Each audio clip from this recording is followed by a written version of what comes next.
welcome back to another episode of The Loud Ones Podcast. I am your lovely host, Nas B, and in front of me is my beautiful co-host, Dany B. Hey guys.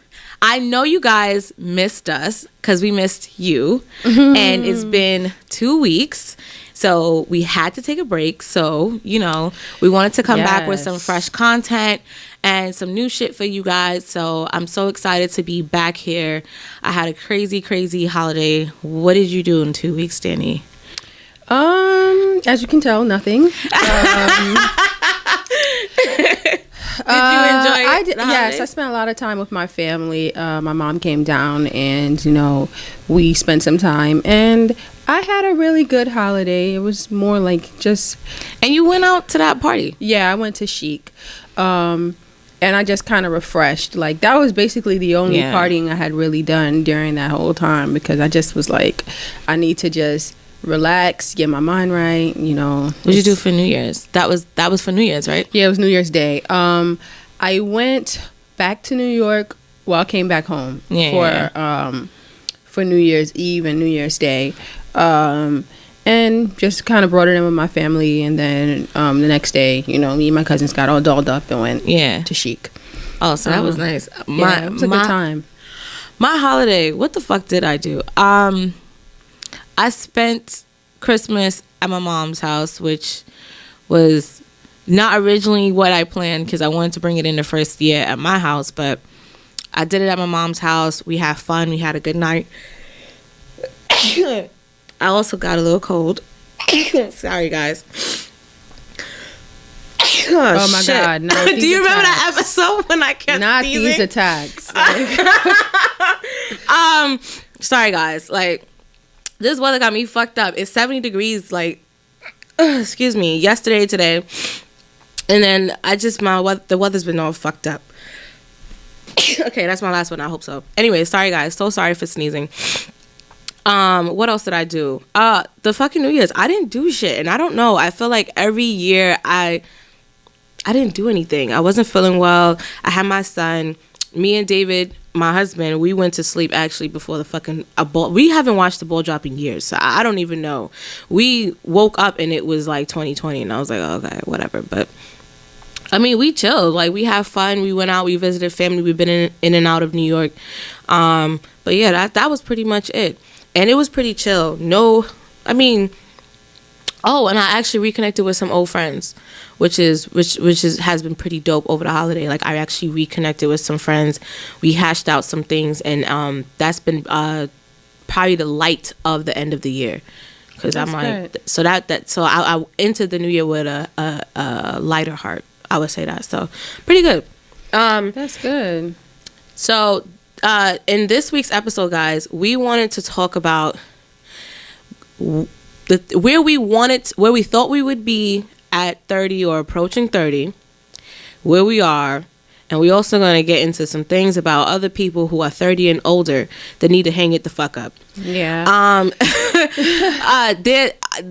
When I think about not last week's, but how we ended the first season, we talked about a lot of the things that happened throughout the year.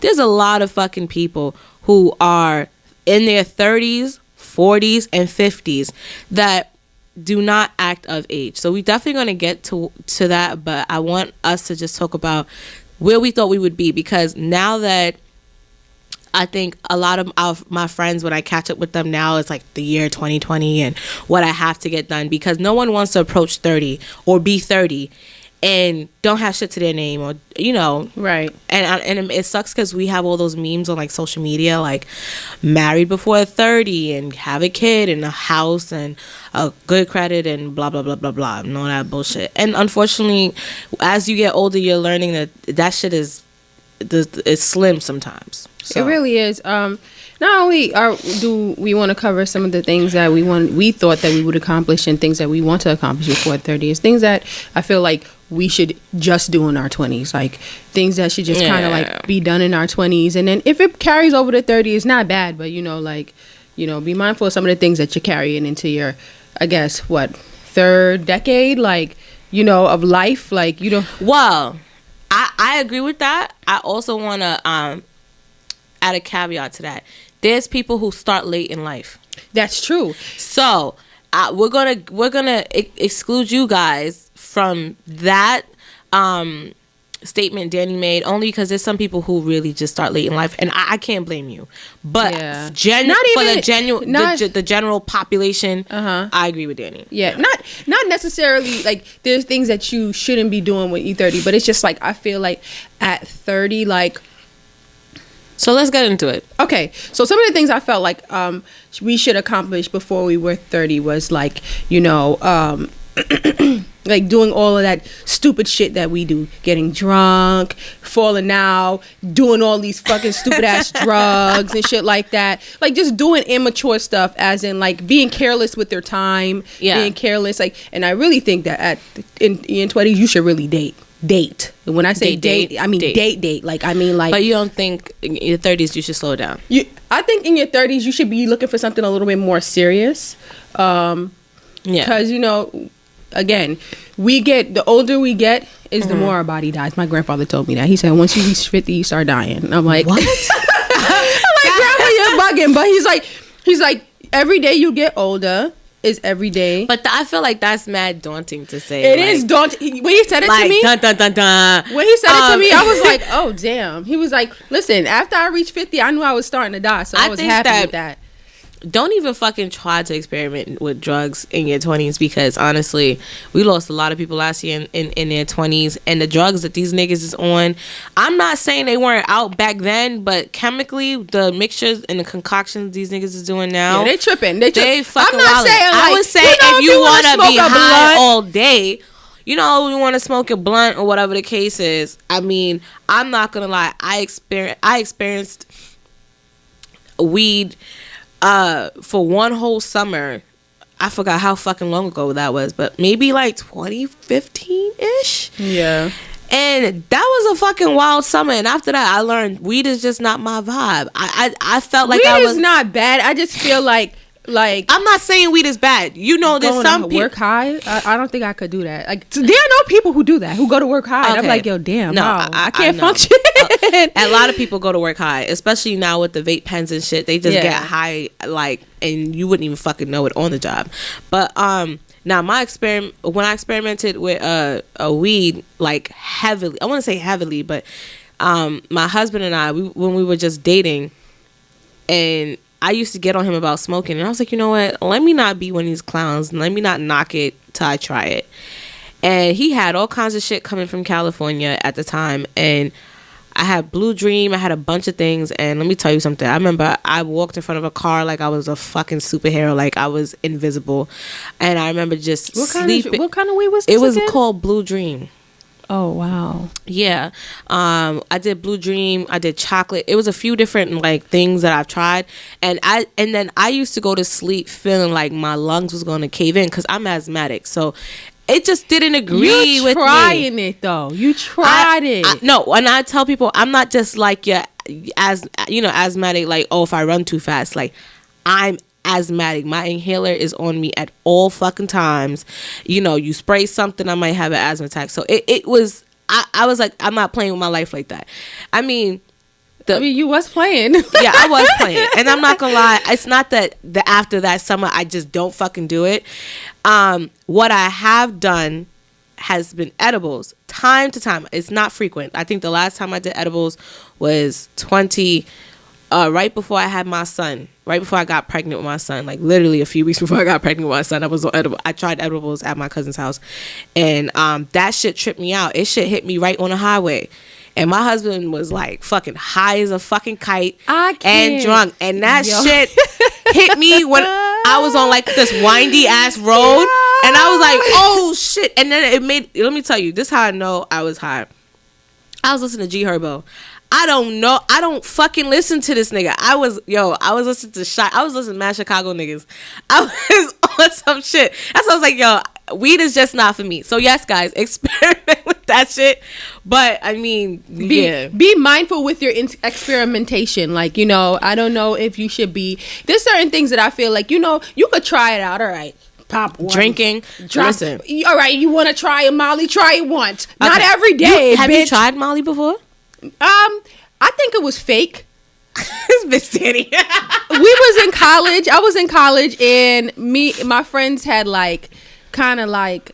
We took one and then we kind of put one in a blunt, and it didn't feel like anything. We just felt why would you put a Molly in a blunt, Dany? We were like maybe like 20. Like, bro, who the fuck? We were in college and we were staying in the house. Like, it wasn't like we were going outside. What the fuck? Like, who told you? It was like Cinco de Mayo or something like that, and we were just having a little house gathering. My friend was like, "Yo, let's try it." And I was like, all right, fuck it. And then we just did it, and it didn't feel like it tastes like it felt like we had just smoked. Like, it didn't smell, it didn't feel like anything. So I think it was fake. But fake Molly, wow. I think it was fake because we didn't feel anything. We were all like, "Yo, y'all feel it?" We're like, "Nah, we don't feel it." So yeah, we tried Molly, but I'm just saying, like, have you tried anything else? Weed, yeah, weed is. Well, I know you, Dany, but yeah, but. My concoction, and I'm not saying concoction throughout my 20s. I've tried weed in different formats. I'm not a weed in different forms. Like, I've done the brownies, the little candies. I can't. The blunts. Let me tell you about this story with the edibles. Me and I don't want to reveal his identity because me and someone was going on vacation, and he had gone out for his birthday, and he brought back edibles for us to try. So we try the edibles. I say, I'm gonna try half, right? My mom drops us to the airport. We're going on vacation, so my mom drops us to the airport. I eat a quarter of mine, and then I go back and I try to take a bite, and I said, nah, don't take another bite because you're gonna be smacked. Yeah. So his stupid ass gonna eat the whole shit. Oh shit, nah, you don't do that. Yo, when we get in the car, I'm already tripping. I'm high as hell in the car. This is like 15 minutes after the first edible. So we sitting in the elevator, right? I walk away from him to go charge my phone because my phone is dying. He called me like, come over here. I feel like I'm dying. I come over there. This nigga is slumped out on the chair. Like, I was just like, what the fuck? I said, I told your ass not to eat the edible. Yo, this nigga was smacked the whole entire day. I think even into the next day because he took the whole edible. I was like, that's why I don't like edibles. Because it's like a whole body high and it lasts a long time. I tried that. I mean, liquor. One drink that I tried, which I think they pulled. I tried Four Loko when it first came out. I've never tried no fucking Four Loko. Oh, wait, guys, before y'all sit here and cut my ass and come at me crazy, understand this. Let me tell you how this happened. So, I'm chilling at my house, and my homeboy hit me up like, yo, Nas, come through. I'm like, all right, what y'all about to get into? He's like, nah, like, yo, we was at the deli and this drink, you know, they cheap sometimes. He was like, yo, we copped this drink. This shit lit. And he was like, yo, we gonna, he's like, you had this shit lit, you know it was a lie. He like, yo, we gonna be there soon. These niggas was on, like, you know that, I don't want to give away the street because then y'all niggas gonna know what neighborhood my mother is in, but it was on Merrick where the two delis be facing each other. Used to face each other, right? And it's right across from, like, they have a barbershop. They have mad shit. Anyways, they is it on the corner of the gas station? Yeah. Oh, okay. They wasn't that far from my mother's crib. These niggas got to me a half an hour later. This is how fucked. Yeah, because you live on this block. Yeah, I know exactly what you're talking about. A half an hour later, these niggas come through like zombies. So they like, yo, sis, you gotta try it.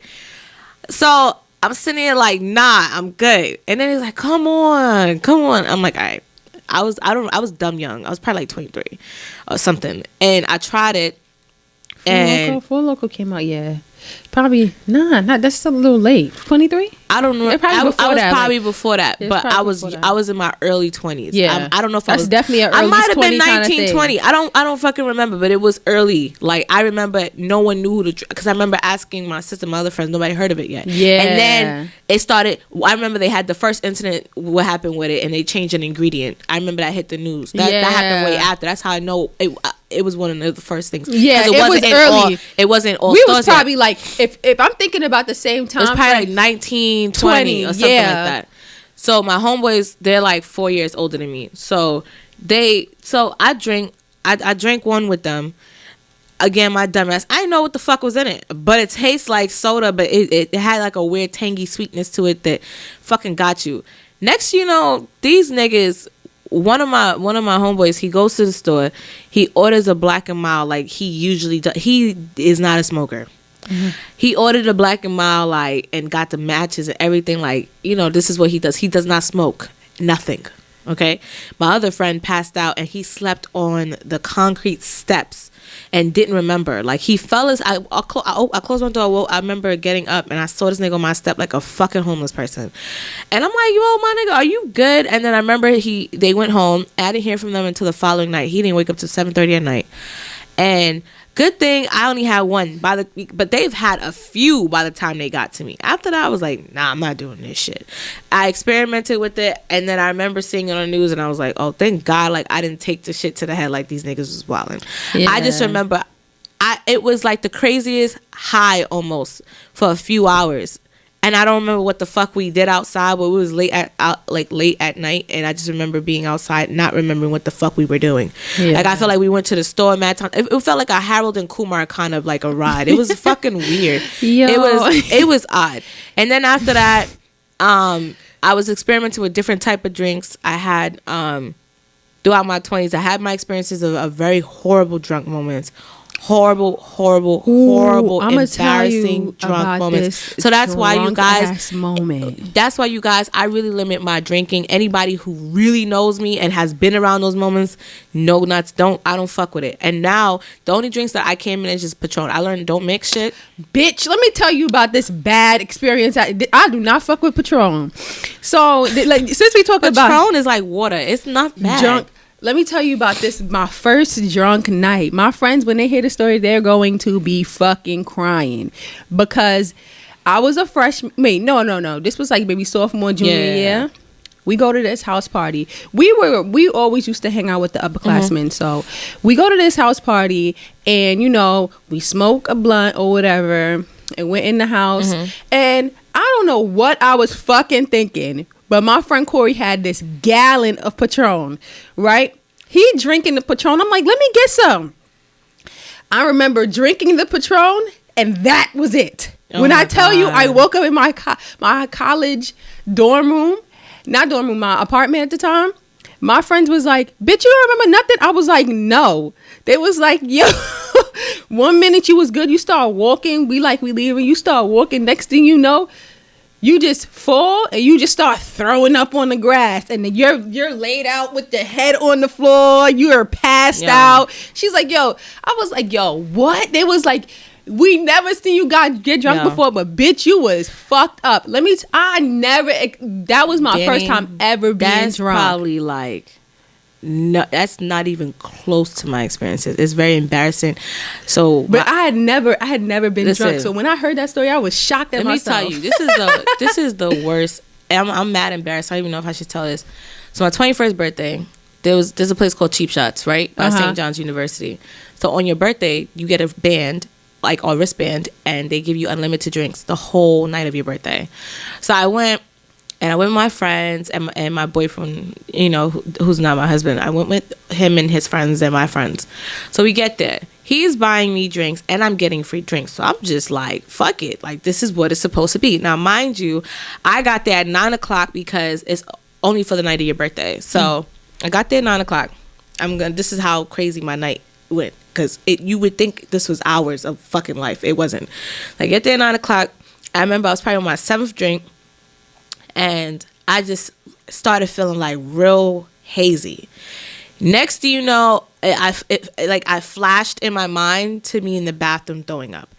Then I just remember waking up the next day. I didn't know what the fuck happened. So that'd be the worst. Like, so come to find out, this is so fucking embarrassing. Come to find out, right? So I had gotten a car like maybe a year before that. My car from head to toe, top to bottom, was completely covered in vomit. All in the backyard. My tires outside was covered in vomit. It was as if I got a paint job outside of vomit, and inside I had cloth seats in the car at the time. I had my first car was like a Hyundai Accent or some shit. Vomit everywhere. I woke up, my contacts was like dry to my eyeballs. Yo, I hate that feeling. It was dry to my eyeballs because nobody wanted to take my contacts out, or they forgot that I had them in or whatever. My dress was off of me, torn and washed and hung up. And I was like, why did y'all have to wash my dress? And my mom was like, you don't fucking remember? So mind you, I told you I went at 9. I got home at 12. Okay? Mm-hmm. 3 fucking hours. What happened was I didn't think I was going to be so drunk. So my cousin, I had him as my designated driver. He's from Brooklyn. He had no fucking clue how he has no sense of direction in Queens. Yeah. So I was supposed to be wide awake enough to give them instructions to get back to my mom's house, which is not that far from Chief Spots, like probably 20 minutes. I was so fucking wasted. David told me that my cousin drove over the bridge into fucking Manhattan. I'm vomiting like a fucking, like, it's like I'm like The Exorcist. I'm in the back vomiting, projectile vomiting. Ugh. They pulled over. I'm projectile vomiting on the highway all the way fucking back. They were freaking out. David wasn't good at the instructions. And when I was 21 at the time, they did not have like Google Maps out. They had the Safari, whatever the fuck maps for Apple. But that was trash. If you remember back then, like that was trash. Yeah. So, they didn't know how to fucking drive. So they spent an hour in the car and I'm fucking puking nonstop. I had hot wings before because my dumbass did not know you don't eat certain foods before you drink. And I was mixing sweet liquor with dark. It was just a mess. So then I get home. This is what was told to me because I don't remember this. So I get home. They carry me out the car. David told me I almost died because I kept trying to fall off of my mom's like front steps to the house, and she doesn't have a railing to it. So he was like, yo, I had bruises from falling. I woke up, my hair was not wrapped, it was knotted and had vomit all in my hair. My sister, I always used to get my period on my birthday, so I had a tampon in, but because I had vomit all over myself, my sister was supposed to bathe. Like, we weren't even fucking talking to each other at the time. And they threw me in the bathtub, and I was like, wash my pussy. And I knew I said that because my mom recorded me, and I was fucking done. And she was like, I'm not taking your tampon out. And I was like, I'm so drunk, and I was like, just wash my vagina. And it was horrible. Mind you, everyone's in. So then she sends David to get me a sandwich. My sister always be like, give her a sandwich and like water, and she'll be fine. So like, I'm in the bathroom, hunched over, vomit my hair, vomit all over myself. They're trying to clean me up. I have my period, and I'm trying to eat a fucking sandwich. It was a mess, and I was so embarrassed this was on video. And just to see the aftermath of everything, like I couldn't even drive my car to drop my boyfriend home or my cousin home because I had vomit everywhere. So then I, as hungover as I was the next day, had to fucking clean my car by myself. It was so embarrassing. And it's so funny because I'm thinking like, at least I had a lit night. I was out, and my sister was like, bitch, you was home before 12. And I was like, shit. I was like, damn, I left like 9:30. Like, you would think it was the most longest night apparently, but the shortest time. And that was one of the first times I was pissy drunk. And I had a lot of similar nights like that. And that's why I'm like, I don't. I remember I've been drunk in a Mexican bar before. I've gone. Like, it really does happen because I've been. Do that shit in your 20s, guys. Yeah, that's what I'm telling y'all. That's the point do of that this. Shit in your 20s. Just do that shit in your 20s. Get that shit out your system. What else? Okay, so another thing that I feel like we should do in our 20s that don't carry on to your 30s, because then you'll waste money. Listen, if you want to be over here just fucking off on anything, get that out your system in your 20s. Because what happens is, if you don't change scenery and you in the same fucking state, in the same fucking city, people just know each other. And now it's social media, so it's just so common for us to have mutual friends, even though we don't know them, but just because we see their mutual friends, we'll add them on social media and stuff. I know too many people now who have a hard time dating because of the fuck shit they did.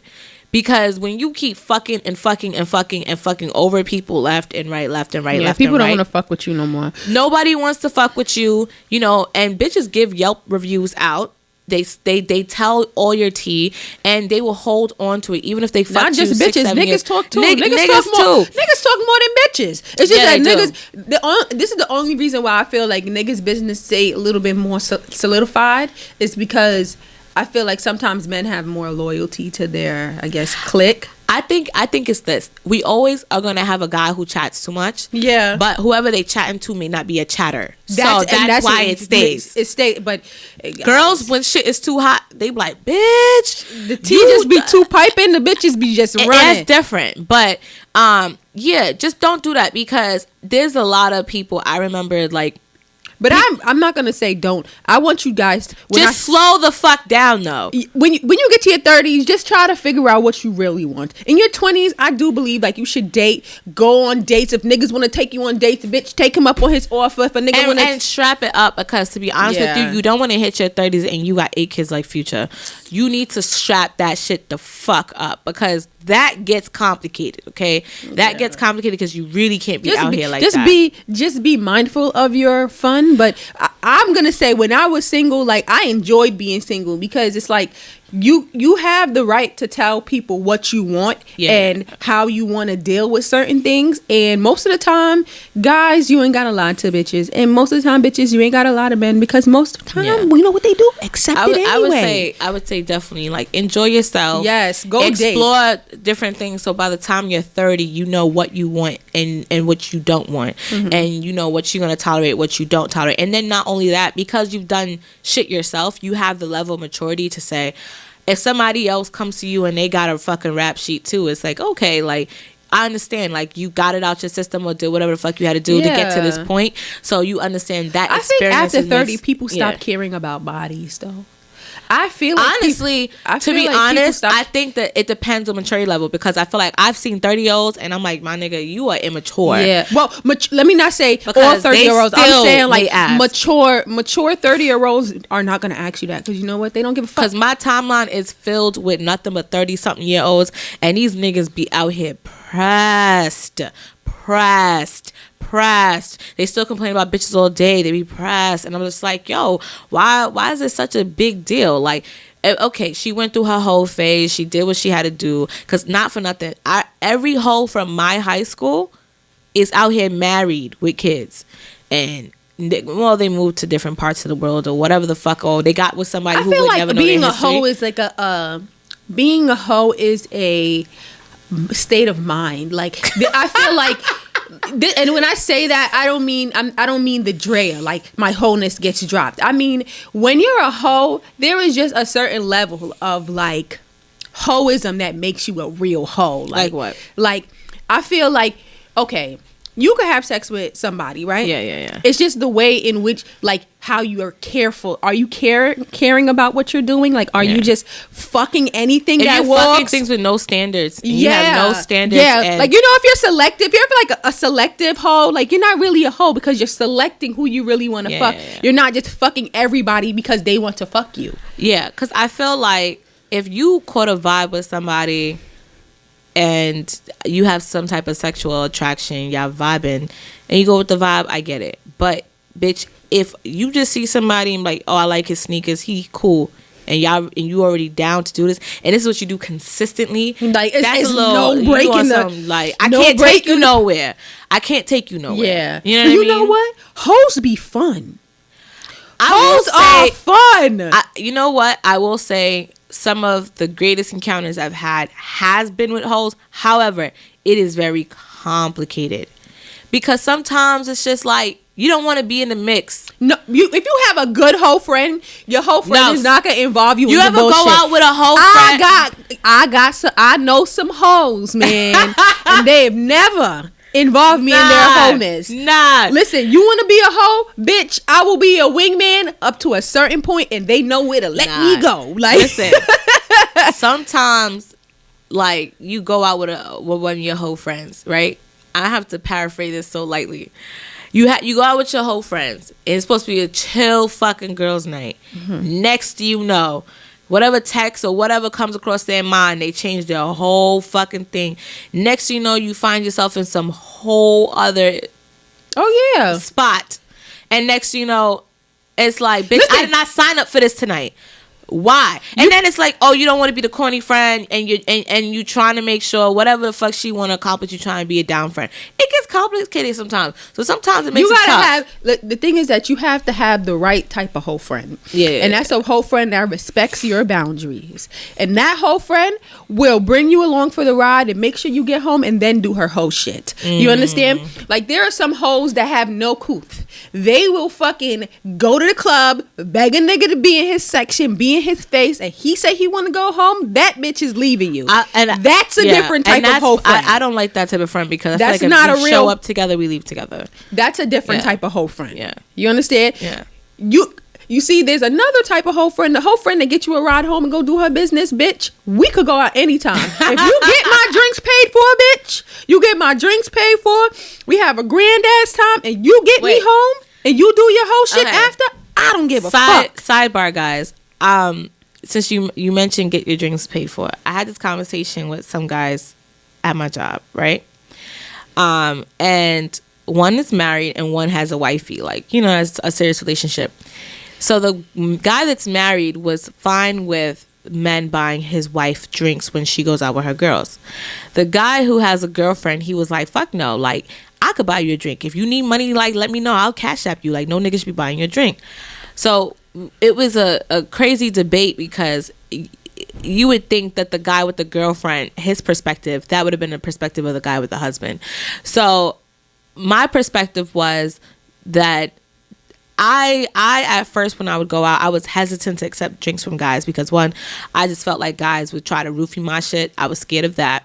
And then two, I just don't like clingy ass niggas. Like, you gave me a drink and then I gotta fucking talk to you, and I could buy my own shit. But I didn't like when guys would just bring shit over. But hanging out with my sisters would always, we would always just end up getting bottles. They know promoters or whatever. We would do that. I remember one time I told my husband about it, and he was like, why are you taking drinks from niggas? Da, da, da, da. And I'm like, I didn't know it was, he was like, no, because that's insinuating that you have some interest or you're willing to entertain him. No. So we got into this whole debate at work, because I was explaining to them, like, this is my experience with that. So now that you said that, are you allowed to accept drinks in a club? Is it okay? I don't think when is it okay? I mean, I don't think my boyfriend's okay with it. Have I accepted a drink from somebody? And I told him, yeah. I remember I went to Miami, and this guy, we went to, and it was a fight weekend and everything. We went to Miami for my birthday, and me and my cousins in this bar, and this guy, I walk in there, this guy is like, can I buy you a drink? I'm like, I have a boyfriend, like, you know, I'm not going to give you my number or nothing like that. Yeah, go ahead and buy me a drink. He bought me the drink, and I just walked away from him, because a drink doesn't mean you get my time. A drink means you bought me a drink. Thank you for the kindness, and keep it fucking pushing. Yeah. So I try my best not to accept drinks, because it always comes with the negative connotation of me wanting to date. Yeah. But a lot of times, if I get a drink, like, I will tell my boyfriend, but have I always told him that somebody bought me a drink? So this is the thing. If I'm in a spot that I feel like is local, or local niggas is in there, the reason why I tell him is because I don't want to hear it from nobody else. Like, yo, that's an instant now, in which I would tell him. But if I'm lie, if I've traveled abroad and niggas buy drinks, and that's because, like, I might be, like I said, my family or whatever the case is, or there's other attractive girls who get niggas who just buy bottles for bitches, and that happens. And if I want to fucking drink, I'll have it. But the whole conversation at work just threw me for a loop. So I just wanted to add that in, because I was just like, that's crazy. But listen, if I'm with my friends, like, fuck that. If I'm with my friends and my friends and the nigga buy my friends drink, that's the number one rule. Friends, y'all better fucking hold it down, because if you get a drink, you better get your fucking friends a drink too. Like, you can't just be out here just getting a drink, coming back, and you got a drink in your friends. Like, bitch, where you got a drink from? Nah, you buy me a drink, you gotta buy all my friends a drink. And if I'm with 10 bitches, you gotta buy 10 drinks, so don't buy no drinks. Have you ever caught somebody try to roofie your shit? No, but I actually had a bad experience with that. It was my 19th birthday. Ooh, this is the first time I really talk about this, so y'all bear with me. It was my 19th birthday. We went to a club. Me and a friend, we went to a club, and she was the only person that wanted to go out with me that day. Yeah. Nobody wanted to go to the club with me, And I kind of felt like it was a force, but I still went. I was 19, and I took my sister's 21-year. My sister was 23 at the time, I think. And I had her ID for years. Yeah. And I went to this party for my 19th birthday, and I get in. I see my friend sister at the door. She gives us VIP bands, 21 and older bands. We get in there. We get one drink, a Long Island iced tea. One. Mm-hmm. My friend, this is where we fucked up. This is the first time we ever split up from each other. We split up. I don't know why we did though. I said, I'm gonna go take a picture or whatever. And I went and took a picture, and I put my drink down right by where the printer was for the picture. Like I put my drink down. Then after putting my drink down, I remember taking the picture, going upstairs with my friend, ended up finding my friend upstairs because I think she told me that she was going upstairs or something like that. And I found my friend. I remember dancing with one guy that I remember waking up in hospital. What? Hold on. So when I wake up in the hospital, that feeling with your dry contact, I open my eyes. Like nobody sees me open my eyes. I open my eyes and I hear the doctor say, yeah, she got roofied. And I was like, what? And then I went back to sleep, and I woke up again. I said, can you give me something to take my contacts out? Can you give me something to take my contacts out? Yeah. And I realized I have on this gown. Like, I'm like completely like, I just have on this gown. Yeah. The dress I had on for my birthday was like my mom had made this dress for me. Yeah. So it was just a white frill dress. Like it was not much of a dress. Yeah. And I remember, so when I wake up, I'm like, they tell me everything that happened. And I don't have my phone. I don't have my shoes. I don't have anything. Where was your friend? I'm going to get into that. So then I remember I called the guy that I was dating at the time, and he was a really good guy. Like, I'll never forget that he took care of me so well that day. He came and picked me up from the hospital because I didn't want to call my mom because I was so embarrassed. He picked me up from the hospital, everything. Took me to get my stuff from the place. Let me take a bath, got me clothes, everything. And I went back to Queens. And then when I went back to Queens, I was so scared to tell my mom. And I told her, and she was like, don't you ever fucking lie to me again. Don't ever lie to me again. I will always come and get you. And I never kept anything from her from that day. Yeah. But I picked up my phone and I called my friend. I was like, yo, what happened? And she was like, girl, I don't know. I was so scared. I didn't know where you were. And then she was like, I don't remember anything after that drink. I guess she downed her drink. So, a Long Island iced tea, got like 5 liquors in it, Yeah, so she downed her drink. So she was, and we were young, so that immediately, she was drunk. And she said, all I remember is I kept grabbing onto this lady and I kept telling her, like, don't leave me, don't leave me. She said, I just kept throwing up and I kept saying, don't leave me, don't leave me. So the girl ended up taking my friend home because they couldn't find me. Oh, wow. So how did you get to the hospital? I'm going to get into that. So I get to my phone. I finally get to my phone. I see like 20 to 30 calls from this one phone. So I'm like, all right, let me call it. Let me listen to the voicemail. And she was like, hi, this is the lady that got you in the ambulance yesterday. Call me when you get a chance. I'm so worried. Call me when you get a chance. So I call her. She's like, so what happened was I saw you in the corner of the club, like just passed out. And I told the bouncer and I asked him, can he get you in an ambulance? He said, but what the bouncer did, he didn't get you an ambulance. All he did was pick you up and take you outside the club because you were passed out and just dropped you on the floor. Oh, wow. Yeah, because they don't want bad publicity for that. Right. She said, so when we came out the club, we seen these guys. They were trying to get you in their car. And they were like, oh, yeah, she lived down the block from me. I know her. She lived down the block from me. And then she said, this is why I always thank God. She was like, she said, do you know them? Do you know them? She said, she kept telling me that. Do you know them? And he was like, yeah, she lived on the block with me. She said, out of nowhere, like in my passed out drunken state, I just opened my eyes and I said, I'm from Queens. So they took me from her.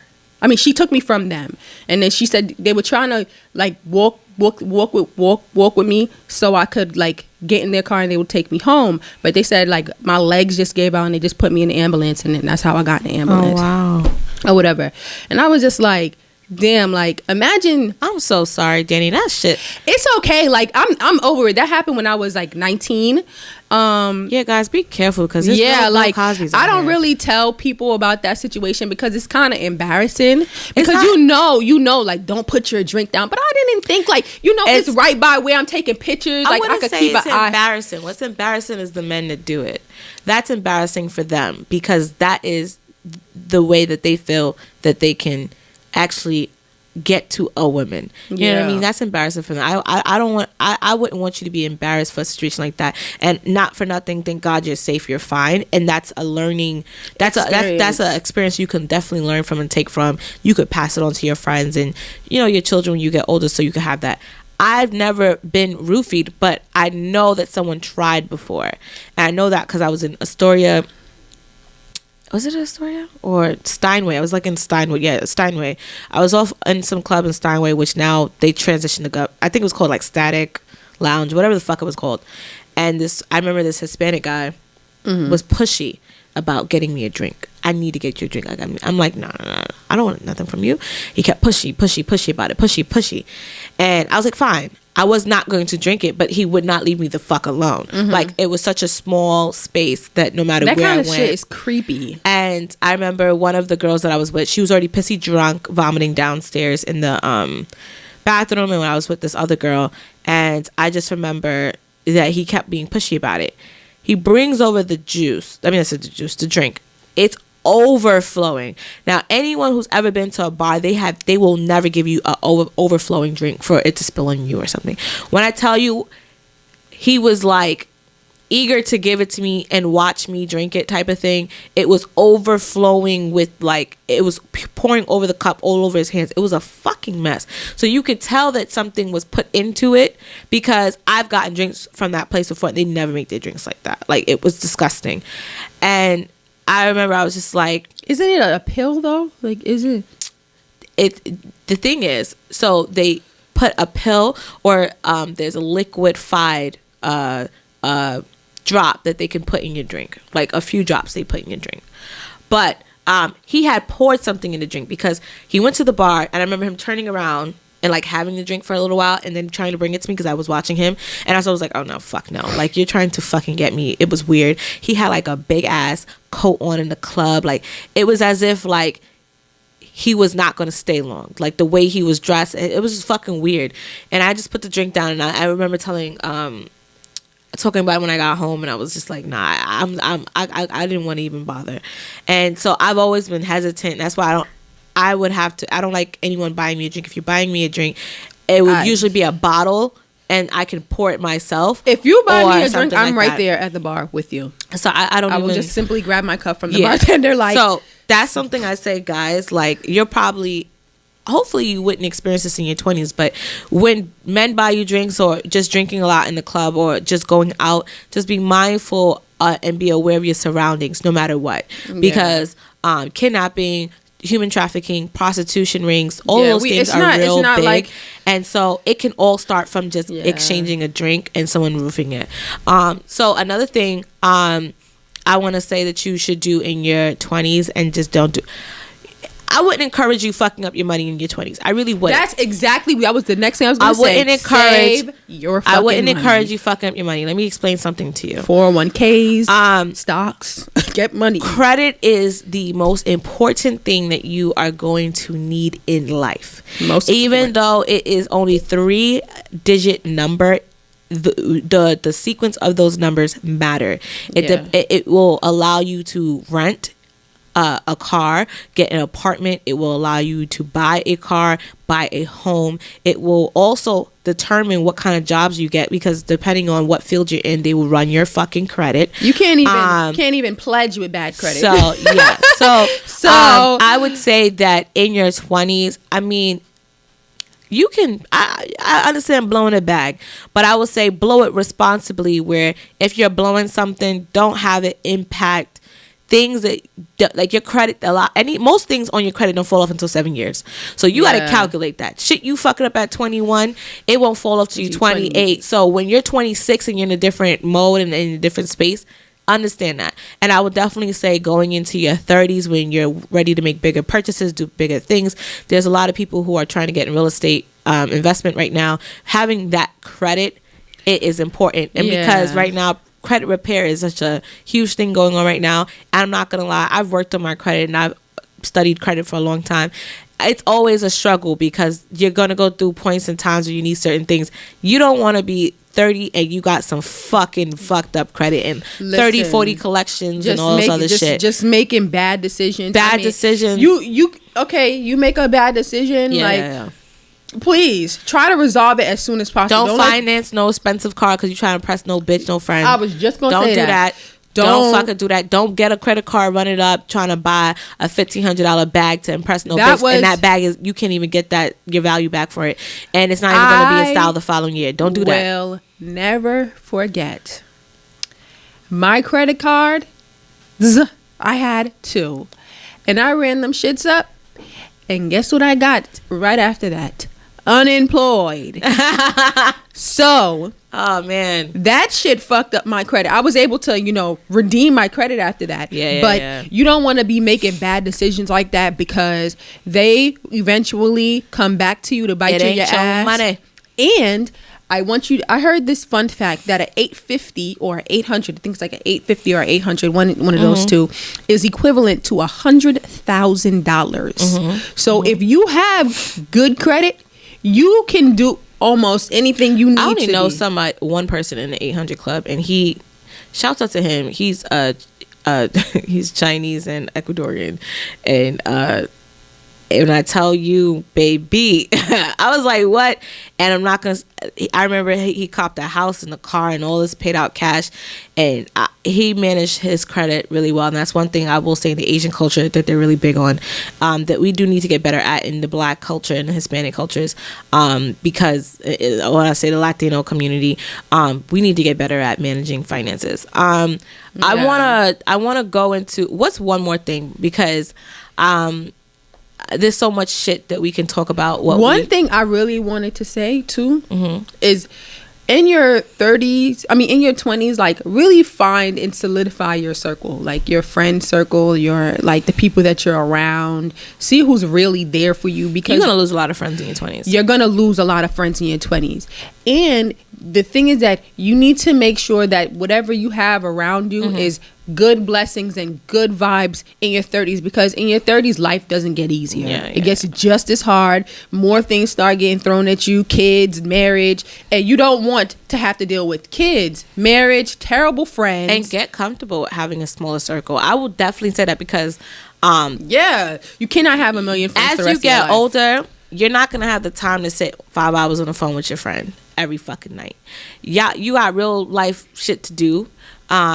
You're not gonna have time to see them every other fucking day, go out for drinks.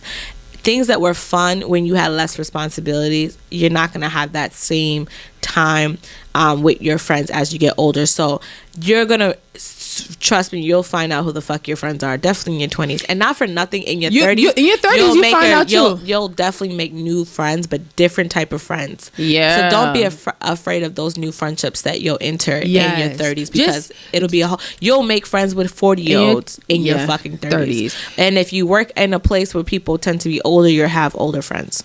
Yeah, the thing, that just goes to say, like, learn, what you really want to accept in your life and as a friend, because you don't want to be building friendships with people just because you feel like, oh, this has been my friend for 30 years. Your friend has your friend evolved in the last 30 years? Like, and that's the thing, like I mentioned in when we first started the episode, that at the end of the last year, it was good to catch up with like one of my older friends.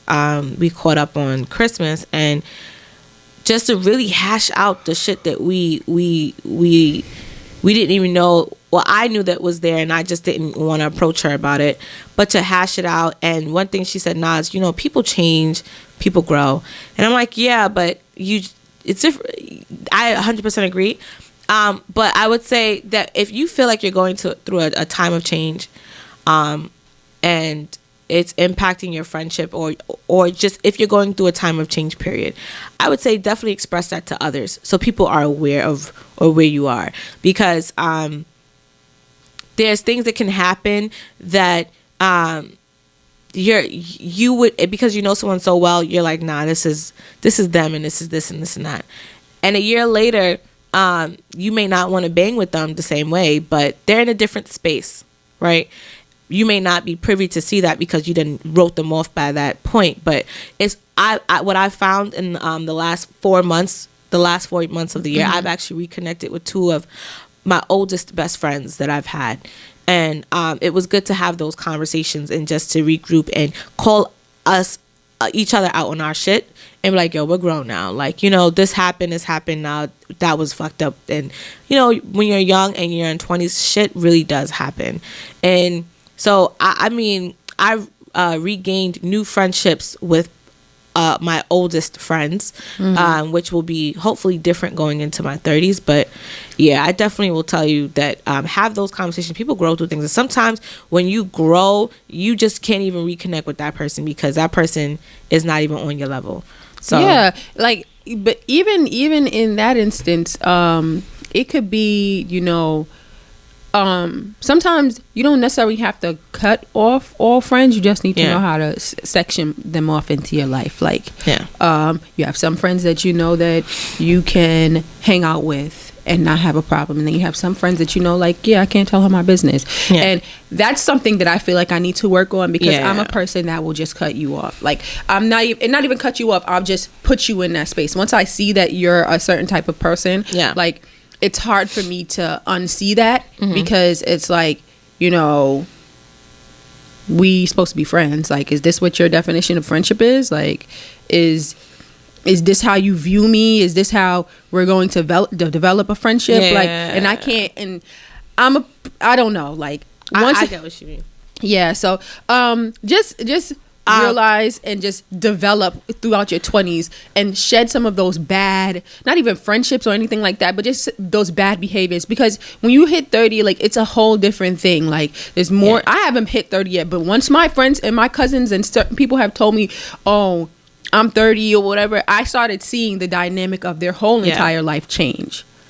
So guys, I know we had a bunch of things that we wanted to get into. I just noticed how big this topic is. So we're going to do a part 2.